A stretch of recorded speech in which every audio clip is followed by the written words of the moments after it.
I step out of the gas station bathroom, squinting against the New Mexico sun. The world seems to freeze, then tilt sideways as my eyes scan the parking lot. Once, twice, 3 times. Our blue minivan is gone. My knees buckle. I reach for the wall to steady myself as my stomach drops like I've plunged off a cliff. They've left me. My family has actually driven away without me. No, I whisper. No, no, no. The realization crawls up my spine like ice water. My wallet, my phone, all my belongings. Everything I own is in that car, getting farther away with every second. There's a moment in life when you realize if you disappeared, maybe no one would notice. For me, that moment is now, standing on sun-baked concrete outside a gas station in the middle of nowhere, New Mexico. This was supposed to be Mallory's college drop-off road trip. Her celebration, her moment.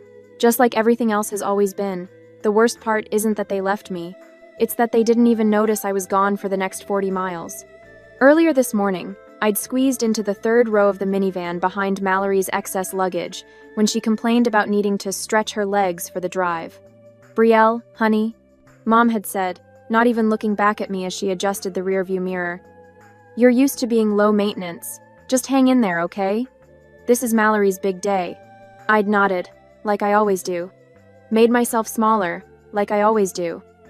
Becoming invisible was a skill I'd perfected over 21 years. I just never expected them to take it so literally. The gas station door jingles behind me as a man in a faded uniform steps outside. His name tag reads, Javier. "You okay, miss?" he asks, eyes concerned beneath bushy eyebrows. My voice catches. "My family, they left without me." His expression shifts from confusion to disbelief. "What? You sure they're not just parking somewhere else?" I point to the empty space where our car had been. "Blue minivan, Colorado plates." "Come inside," he says gently. "You can use our phone." Inside smells of coffee and cinnamon rolls. Javier leads me behind the counter to an ancient cordless phone. My hands tremble as I dial my mother's cell. No answer. My father's, no answer. Mallory's, straight to voicemail. "They're not picking up," I say, panic rising in my chest. "Anyone else you can call?" Javier asks, sliding a cup of water across the counter. I hesitate, then dial one more number. It rings twice. "Hello?" The warm, gravelly voice of my grandmother fills the line. "Grandma June," I whisper, my voice cracking. "It's Brielle." "Sweetheart, where are you calling from? This isn't your number." "They left me, Grandma, at a gas station. I went to the bathroom, and when I came out, they were gone." There's a shocked silence. Then, "They left you? I'll call them right now." The fierce protection in her voice makes my hands stop trembling. For the first time since stepping out of that bathroom, I take a full breath. This isn't my fault. 40 miles away, my family pulls into a roadside diner. They spill out of the minivan, stretching and laughing. Dad takes out his phone to snap a picture of Mom and Mallory standing in front of the vintage sign. "Perfect for your Instagram," he says to Mallory, who immediately starts typing on her phone. No one glances at the empty space where I should be standing. No one says, "Wait, where's Brielle?" No one notices the silence from the 3rd row. Minutes later, Mallory posts the photo. "College drop-off road trip ID family first," with a picture of just my parents and herself. As I sit on a plastic chair in the gas station office, watching Javier make calls to neighboring businesses, a strange clarity washes over me. My invisibility isn't new, it's just finally undeniable. The family portrait has always been complete without me in it. I've always been the forgotten daughter. 4 hours after being left behind, I spot our blue minivan crawling into the gas station. No squealing tires. No frantic faces pressed against windows. They roll to a casual stop near the entrance, as if picking up milk from the grocery store. Javier squeezes my shoulder. "That them?" I nod, my throat tight. My mother steps out first, checking her watch before noticing me on the bench. Her face registers mild surprise, nothing more. "Brielle, honestly, you made us late for Mallory's check-in, you know." She gestures impatiently toward the car. "No. Are you okay?" "No. We were so worried. Not even a perfunctory. Sorry." Dad doesn't exit the vehicle. Through the windshield, I catch him adjusting the radio. Mallory remains focused on her phone in the passenger seat. Something hollows out inside my chest. A vital organ scooped clean, leaving a cavity where warmth should be. 4 hours, I whisper. "What?" Mom tilts her head, annoyed. You left me here for 4 hours. She sighs. Well, we came back, didn't we? Come on, we're behind schedule. Javier stares at her, mouth slightly open. He turns to me, eyebrows raised in disbelief. You sure you're okay, miss? Before I can answer, Mom cuts in. She's fine. Thank you for your concern, but we need to go. I slide into the third row, again behind Mallory's luggage. The doors slam shut. The minivan pulls away. Javier stands watching, growing smaller in the side mirror until he vanishes completely. The highway stretches ahead. A ribbon of asphalt baking under the New Mexico Sunday. Mom tunes the radio to an oldies station. Dad taps the steering wheel. Mallory scrolls through Instagram. No one speaks until we cross the Arizona border. You're always so quiet back there, Dad finally says, eyes never leaving the road. Hard to remember you're even with us sometimes. Mom nods. You could have spoken up before we left, said something. I was in the bathroom, I say. The words drop like stones into a deep well. No splash, no echo. Mallory swivels in her seat, glancing back for the first time. I honestly thought you were asleep behind the suitcases. She shrugs. You never make any noise. Their words form a perfect circle of blame that lands squarely on my shoulders. The incredible act of forgetting a family member transforms into my fault for being too quiet, too unassuming, too forgettable. No one apologizes. No one acknowledges the fundamental wrong. The radio plays on. I run my fingers along the backpack at my feet, searching for the familiar shape of my owl keychain. The silver chain dangles empty. Mom, where's my owl keychain? The one Grandma June gave me for my 10th birthday. She waves her hand dismissively. Oh, that old thing? It fell off when I moved your bag. I tossed it, it looked worn out. My lungs seize. That keychain, the tiny pewter owl with amber eyes, was the first gift I'd ever received that wasn't a hand-me-down from Mallory. Grandma June had it specially made, whispering, Owls see what others miss, just like you. 11 years of carrying it everywhere, and Mom discarded it without a second thought. Just like me at the gas station. That was important to me, I say, my voice strange and tight. It was just a keychain, Brielle. Mom sighs. You can get another one. The desert blurs outside my window. Not just my presence, but my possessions, my memories, my attachments, all disposable in their eyes. The minivan falls silent again until Mom's phone rings. She glances at the screen. It's your grandmother again. Third time. Don't answer, Dad mutters. But Mom taps the screen anyway. Hi, Mom. Yes, we found her. She's fine. Just a little mix-up. I hear Grandma June's voice through the speaker, unusually stern. Put Brielle on the phone. Now. Mom, we're driving. Put her on, Elaine. Mom twists in her seat, thrusting the phone back at me with thinly veiled irritation. Brielle? Grandma's voice crackles through the line. Are you truly okay? I'm here, I whisper, aware of 3 pairs of ears listening. I've always seen you, Brielle. Her voice grows firm. I'm waiting at Mallory's dorm. We'll figure this out. The call ends. Mom reclaims her phone without asking what Grandma said. No one speaks for the next hour. As we continue driving through the desert, I wonder, should I confront my family now, causing a scene that would overshadow Mallory's college drop-off? Or should I wait and quietly plan my permanent exit from their lives? The immediate satisfaction of seeing them face what they'd done tempts me, but patience might allow me to break free completely. I close my eyes and picture the empty chain where my owl once hung, feeling its absence like a prophecy of what's to come. I squint against the blinding Arizona sun as we unload the minivan at Mallory's dorm. My shirt sticks to my back, sweat trickling down my spine while I balance 3 boxes labeled Essentials. What's essential apparently includes Mallory's collection of throw pillows, fairy lights, and framed photos of her high school glory days. Careful with those, Mom calls over her shoulder, not even turning to look at me as the tower of boxes threatens to topple. She's busy guiding Mallory through the lobby, one hand on her back like she's escorting royalty. This is such an exciting moment for our family. Dad follows with just Mallory's laptop bag, nodding proudly as he introduces himself to other parents. Our daughter's starting her freshman year, full scholarship. I struggle through the doorway, invisible under cardboard. The residence hall buzzes with excitement, parents hugging children, roommates meeting for the first time, the beginning of something new. For everyone except me. You must be excited too, says a woman with kind eyes as I set the boxes down in Mallory's assigned room. Are you starting school here as well? Before I can answer, Mom materializes between us. Oh, Brielle's taking community college classes. Mallory's our academic star. The woman's smile falters. I've seen that look before, pity mixed with dismissal, like I'm a supporting character in the real story happening center stage. Mom turns away, already helping Mallory arrange her perfect dorm setup. The desk should face the window for better light. You'll need good lighting for all those study sessions. I've been counting. 4 hours since anyone asked if I needed water. 6 hours since anyone wondered if I was hungry. The Arizona heat pushes 95 degrees, and my lips have cracked from dehydration.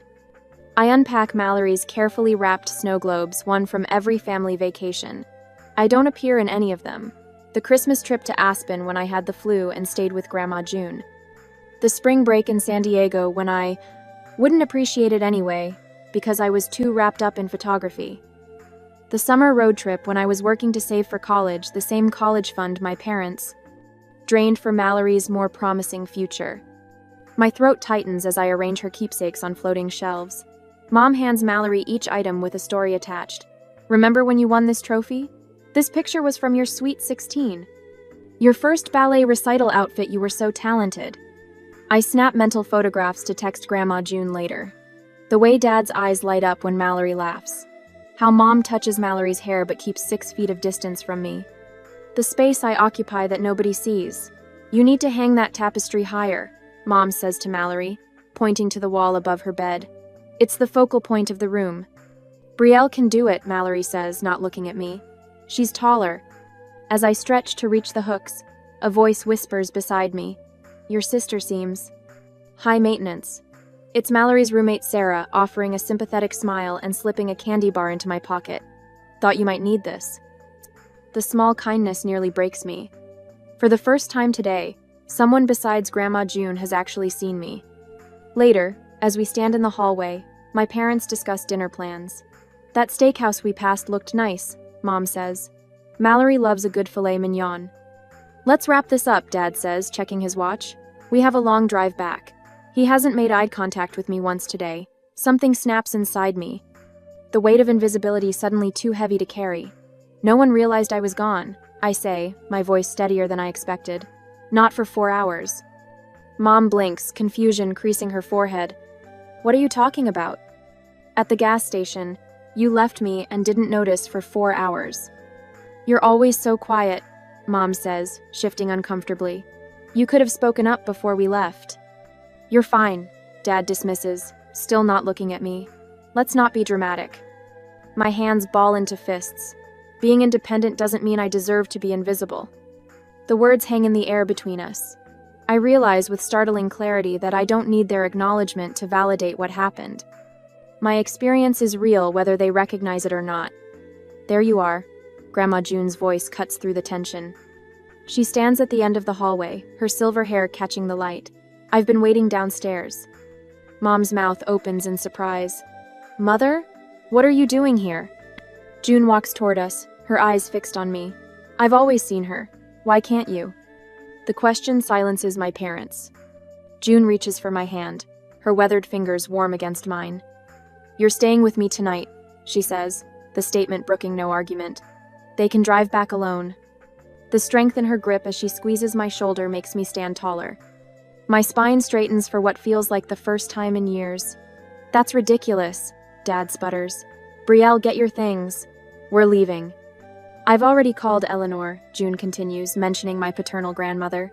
She's equally appalled by what happened.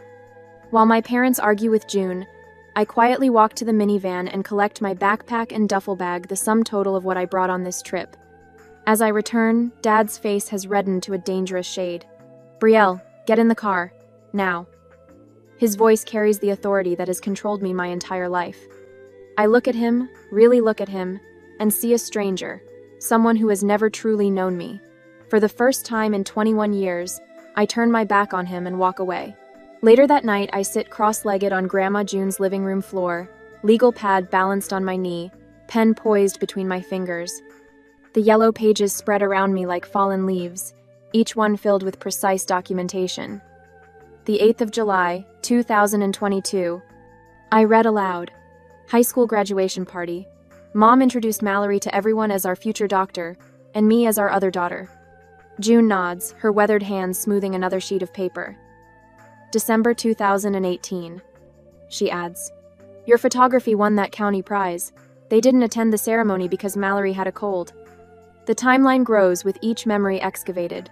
My handwriting becomes smaller, more deliberate, as if making each letter precise might validate experiences long dismissed. This isn't just venting, it's evidence. Thanksgiving 2020. I continue. Dad forgot to set a place for me at the table. When I mentioned it, Mom said I should have reminded them I was coming home from college. June pauses her writing, eyes narrowing behind her glasses. "Your room," she says suddenly. "When did they convert it to a home gym?" Spring break, freshman year. I came home to find my bed replaced with a treadmill. My childhood things were in 3 boxes in the garage. My grandmother's pencil scratches against paper, recording another entry. We work methodically through the year's birthdays when my gift was clearly an afterthought, family photos where I'm positioned half out of frame, conversations interrupted when I began speaking. When we finish, June spreads the pages across her coffee table, a disturbing mosaic of systematic neglect. She steps back, hand covering her mouth. "My God," she whispers. "I knew it was bad, but seeing it all together." The phone rings again, the 7th time since morning. June answers, placing it on speaker without announcement. "This has gone far enough, June." My father's voice fills the room. "Your daughter is too upset to drive. We're stuck in a hotel because of Brielle's little stunt." I don't flinch this time. Instead, I reach for a fresh sheet of paper, noting the date, time, and his exact words. "Terry," June responds calmly. "Have you once asked how Brielle is feeling?" "She's fine. She's always fine. That's not the point." June presses the record button on her ancient answering machine. "For the record, Terry, what exactly is the point?" His sigh crackles through the speaker. "The point is we need to get back to Colorado. Elaine has that charity function, and I have meetings Monday." I add another note. Concern expressed their schedule, not my well-being. After he hangs up, June replays the message, then carefully labels the tape. "Evidence," she says, placing it in a shoebox with 6 others. "Your mother's messages focus exclusively on her embarrassment. Not once has either of them said they miss you." As Grandma June helps me apply to transfer to Arizona State, I hesitate. Should I cut ties completely with my parents and sister, or maintain minimal contact while building my separate life? Complete severance feels liberating, but is it the wisest path forward? The next morning, June's phone rings early. She speaks in hushed tones, then turns to me with a small smile. "That was your grandmother, Eleanor. She's sending funds for your first semester." I blink in surprise. "Dad's mother?" But they barely speak. "Grandmothers talk," June says simply. "She's arranging for your belongings to be shipped from Colorado. No need for your parents to be involved." By afternoon, Eleanor has emailed financial aid forms and scholarship applications. June's neighbor in the admissions office drops by with transfer paperwork. My paternal grandmother texts me housing options near campus. "The apartment 2 blocks from mine has a vacancy," June says, spreading campus maps across the kitchen table. Eleanor thinks we should secure it immediately. Within 48 hours, I have a structured plan forward, a miracle of grandmotherly efficiency. My phone buzzes with a text from Mallory. "Mom and Dad are freaking out. What do you want from them?" I set it aside, focusing on completing a scholarship essay. 20 minutes later, another message appears. "I didn't know they treated you like that. I'm sorry." This one I stare at longer, unsure what to make of this first acknowledgement. Before I can decide whether to respond, a final text arrives from my father this time. "We're driving back tomorrow. We'll talk things through and bring you home." June watches my face as I read it. "What will you tell them?" I look at our timeline of neglect, the support that materialized within hours of asking, the future taking shape without their involvement. That I'm already home. I answer, feeling the truth of it settle in my bones. The next day, I hear them before I see them.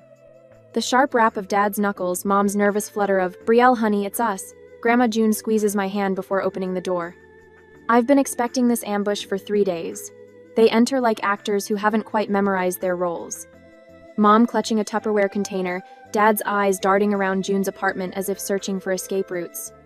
The forced smiles make my stomach turn. "We brought your favorite cookies," Mom says, thrusting the container forward. "Double chocolate chip." I stare at the container. My favorite is peanut butter. Always has been. Her smile falters but recovers quickly. Well, chocolate is everyone's favorite, really. Dad checks his watch for the third time since entering the apartment. When he attempts to hug me, his arm lands awkwardly around my shoulders, then retreats as if burned. Look, he says, voice pitched to sound reasonable. You've made your point, but it's time to come home now. You're still part of this family. Mom nods vigorously. Your father cleared out the storage room. You can have that space to yourself instead of sharing with Mallory when she's home for breaks. The storage room, where they keep Christmas decorations and old tax returns. My chest tightens, but not from pain, from certainty. I'm not coming home, I say, walking to Grandma June's desk. Don't be ridiculous, Dad says. Your mother's been crying for days. I remove 3 documents from a folder. I've been accepted as a transfer student to Arizona State. I lay down the first paper. Full scholarship. The second paper joins it. And campus housing starting next week. The third completes my display. Mom's hand flies to her throat. But community college is more practical. We discussed this. No, you decided. I never agreed. I meet their eyes directly. I'm not coming back. I'm building a life where I'm actually counted in. Dad's face reddens. We drove all this way. Like you drove back for me at the gas station? The words slice through his bluster. Grandma June moves beside me, her presence solid as a mountain. Brielle has something to show you. I guide them to the living room, where the revelation waits. The walls of June's living room tell the story they never bothered to read. Dozens of framed photographs line every surface, me at 5 flying a kite, at 10 holding a science fair ribbon, at 16 behind my first camera. Every milestone they missed or minimized, captured by the one person who always saw me. What is this? Mom whispers. I hand them a folder. This is a timeline of every school event you skipped, every birthday where my gift was an afterthought, every family photo where I'm pushed to the edge or behind someone else. Dad flips through the pages, his face darkening. This is ridiculous. We've given you everything. Except what mattered. My voice doesn't waver. Your attention, your presence, your acknowledgement. We acknowledged you, Mom protests. Really? When Mallory won her spelling bee in 4th grade, you took the family to Disneyland. When I won the state photography contest last year, you asked if I could postpone the ceremony because it conflicted with Mallory's dentist appointment. Mom begins crying, soft hiccuping sobs that would normally trigger my immediate comfort response. I watch her tears without moving. You don't understand how hard parenting is, Dad says, dropping the folder onto the coffee table. You can't give everyone the same attention all the time. I never asked for the same, I reply. I asked to be seen at all. I gesture to the photographs. Grandma June saw me. With 1 weekend visit per month, she managed what you couldn't do living in the same house. Mom reaches for me, mascara streaking down her cheeks. Brielle, please, we love you. My phone buzzes. A text from Mallory. I see it now. I was part of the problem. I'm sorry. The simple acknowledgement from my sister hits harder than I expected. She sees it. Why can't they? I need you to understand something, I tell my parents. This isn't teenage rebellion or a phase. This is me choosing to value myself when you wouldn't. Dad stands abruptly. I think we're done here. When you're ready to stop being ungrateful for everything we've provided, you know where to find us. Mom hesitates, looking between Dad and me, before slowly gathering her purse. What should I tell people? She asks, her real concern finally revealing itself. Tell them the truth, I suggest. Or don't. I'm no longer managing your image. They leave without further argument, Dad muttering about ungrateful as they walk to their car. Mom remains silent, her shoulders hunched in a way I've never seen before. Will they reflect on what happened, or will they rewrite this confrontation like they've rewritten my entire existence? After they drive away, I return to Grandma June's computer to find an email from Mallory. The subject line reads simply, Evidence. Attached are dozens of family photos spanning years, every single one showing me in the background, half cropped out of frame, or looking away while they smile directly at the camera. She's finally seeing what I've known my whole life. I print one particularly telling image, me standing 3 feet away from their tight trio at Mallory's high school graduation, and add it to my timeline. The final proof of a pattern too consistent to be accidental, too painful to be forgiven without acknowledgement, too important to ignore any longer. 6 months after the gas station incident, my dorm room at Arizona State vibrates with life and purpose. Sunlight streams through windows unobstructed by anyone else's possessions. My photographs line the walls, faces of strangers caught in moments of unguarded authenticity, each one meticulously framed and centered, just as I've finally centered myself in my own narrative. I sit at my desk, not squeezed into a corner, not pressed against a wall to make room for someone else, but positioned directly beneath the window where light falls perfectly across my work. The photography department newsletter lies open beside me, featuring my portrait series, Overlooked, which has gained unexpected attention across campus. My phone buzzes with a notification. Another booking request. My specialty in capturing people's overlooked qualities has resonated with students seeking something beyond typical graduation photos. They want portraits that reveal the parts of themselves others typically miss. Your work sees people. My professor commented last week. There's a compassion in your lens that comes from understanding invisibility from the inside out. The comment stayed with me, warming my chest in unexpected moments. The desert stretches beyond my window as I pack my camera bag for the drive. The gas station sits exactly as it did 6 months ago, though it feels smaller now. Javier's eyes widen when I step inside, recognition lighting his weathered face. The girl whose family forgot her, he says, setting down a stack of cups. You look different. I hand him a carefully wrapped package. For the man who remembered me. He unwraps the photograph, the gas station at sunset, shadows stretching long across the pavement, the horizon burning gold and crimson. The inscription reads, "Where I found myself." Beautiful, he whispers, running his finger along the frame. What happened with your folks? I redefined what family means to me. I answer, the words flowing easily now after months of therapy. Some relationships heal, others transform, a few end. All those outcomes require being truly seen first. He nods slowly, understanding in his eyes. Good for you, finding your focus. That evening, our small celebration dinner feels worlds away from family meals of my past. Grandma June pours wine while Eleanor arranges a bouquet she grew specifically for tonight. Mallory sits somewhat awkwardly beside them, her presence a tentative bridge between my old life and new one, to seeing and being seen. June proposes, raising her glass. To boundaries and bridges, Eleanor adds, her gaze warm on mine. Mallory hesitates before adding, I'm learning to really look, Bri. I'm sorry it took losing you to start. I touch my glass to hers, neither accepting nor rejecting, acknowledging. Time will tell which category our relationship falls into, healed, transformed, or concluded. The gallery lights illuminate my photographs perfectly. My first exhibition opened yesterday, The Invisible Made Visible, and the turnout surprised even my professors. On my desk at home, 2 letters await my response. Acceptance to a prestigious summer photography program and an invitation to document family dynamics for the psychology department's research study. But most meaningful is the self-portrait hanging at the exhibition's center. For the first time, I've photographed myself looking directly at the camera, no cropping, no background placement, no averted gaze. The woman in the image stands confidently centered, eyes clear and present, fully inhabiting her space. As I hung that self-portrait, the first, where I wasn't cropped out or pushed to the background, I wondered about the balance between forgiveness and self-protection. Can you acknowledge someone's role in your past without giving them power over your future? What would you choose? Keeping toxic family at a safe distance, or attempting to build something new from the ashes of what burned down?